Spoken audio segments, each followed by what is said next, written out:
Narito tayo ngayon upang matunghayan ang talaga namang nag-iinit at talagang napaka-latest na issue ni Ate Erica. Sa pagpapatuloy ng ating istorya, pangit daw talaga ang ugali na ipinakita ni Ate Erica pati na rin ang kanyang ate na si Sheila May.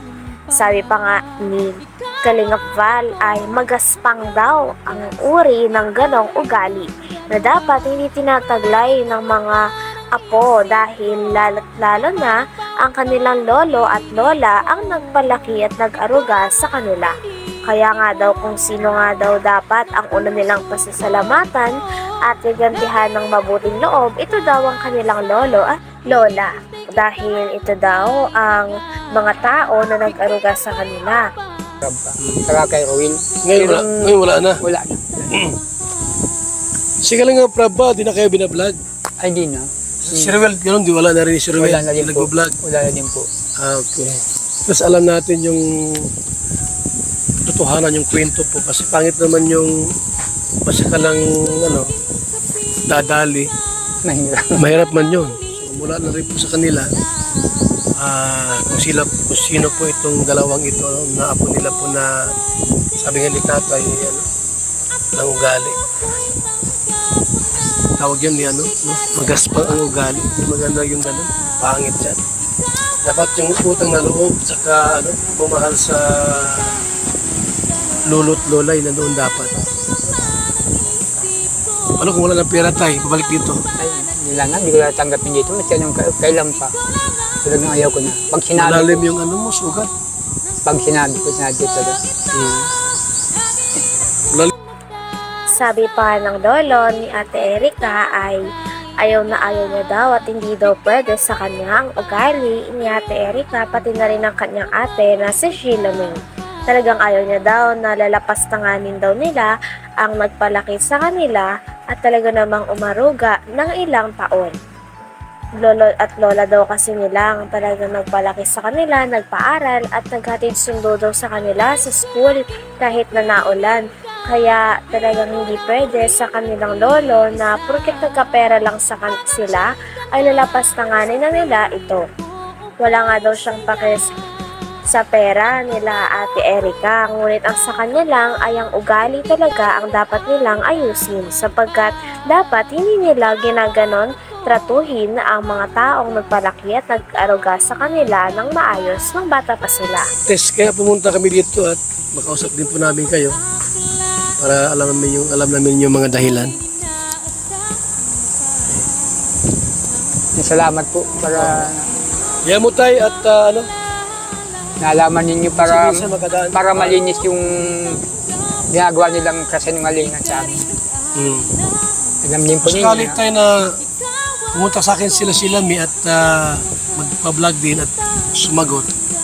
Oo. Ay, hindi po yung sasagot sa akin. Yung ipagpaliwanag din sa akin. Ay, bahala po sila pag-uwaliwan nila. Bahala po kayo. Basta huwag lang magsinungaling. Yung totoo lang. Yung totoo lang. No, di ba? Yung totoo lang.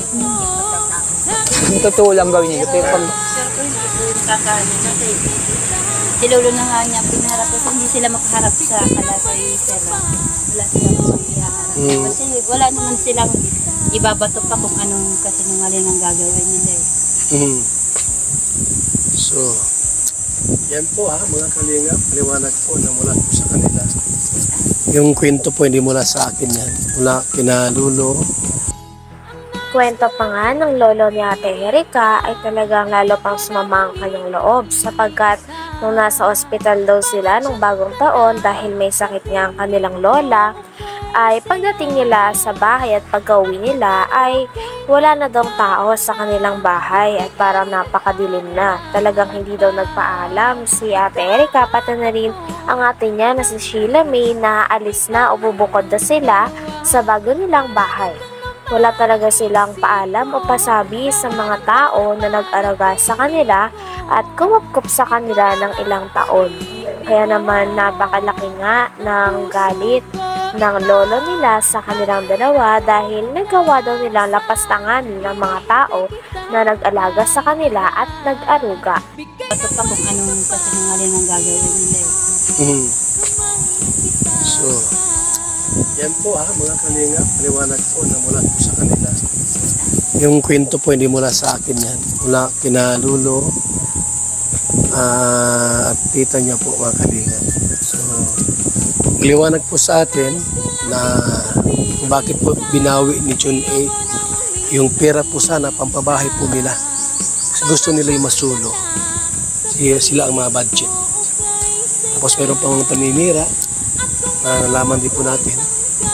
Alam mo mga kalingap, bilang isang charity vlogger po, yung aming pagtulong po ay estimate po tayo. Hindi yung ubos-ubos biyaya, bukas na patunganga.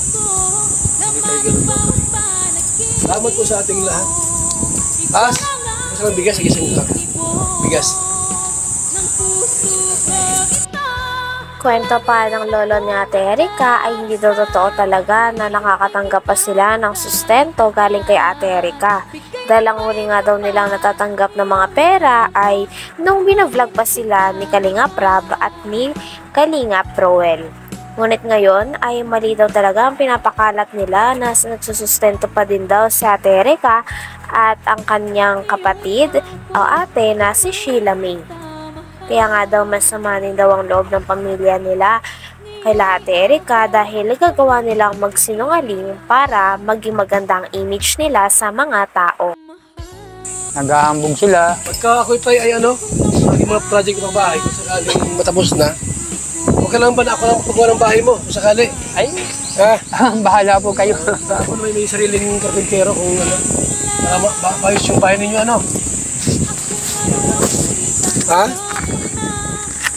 Salamat. Ate, paano mo? Ay, sige na. salamat po. Ate, sige na. Hadlo ka sila, ha? Ano ba mo sa kanila? Bago na. Salamat po, Kuya Bal. Yan.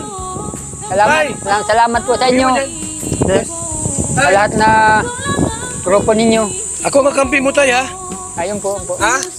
Salamat po. Kasi senior citizen kayo, dapat malmali ang senior citizen. Ayun po. Isa pa rito. Tay, Opo. ako ang kausap po dito, walang sino. Ako kausap po rito. Salamat po, Kuya Bal. Ang senior, mamahalin ko yan. Salamat Kuya Bal, ha. Salamat sa tulong ninyo. Ako kakampi mo tayo. Grabe at napakabuti nga ng loob ni Kalingap Val Santos Matubang dahil tinulungan niya ang lolo at lola na iniwan ni Ate Erika at ni Sheila May. Talagang ngayon nga ay nagsabi pa siya na kapag natapos na daw ang ibang pabahay na kanyang ginagawa, ay tutulungan niya daw talaga ang lolo ni Ate Erika. Nangako na nga siya dito ng pabahay at binigyan niya rin sila ng pera pagkatapos silang ma-interview ito. Hindi lang pera ang binigay ni Kalingap Val Santos Matubang upang makatulong sa pamilya na ito sapagkat binigyan niya rin na isang sako ng bigas ang lolo ni Ate Erika. Kaya naman todo ang pasasalamat ito sa kanya.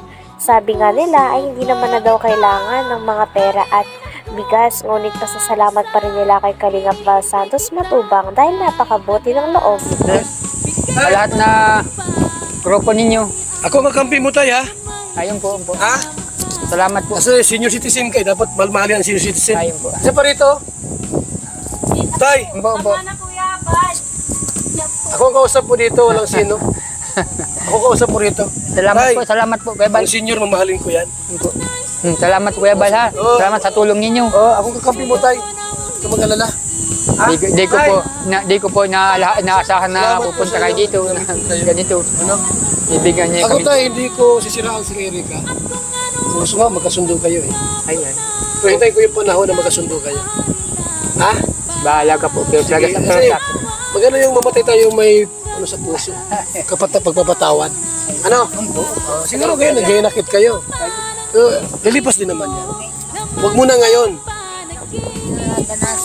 Opo. Salamat po sa inyong grupo. Tara. Okay. Salamat. Salamat tayo. Hanggang dito na lamang muna ang ating napaka-latest at napakainit na issue ni Ate Erika. Maraming salamat sa inyong panonood. Hanggang sa muli. Bye!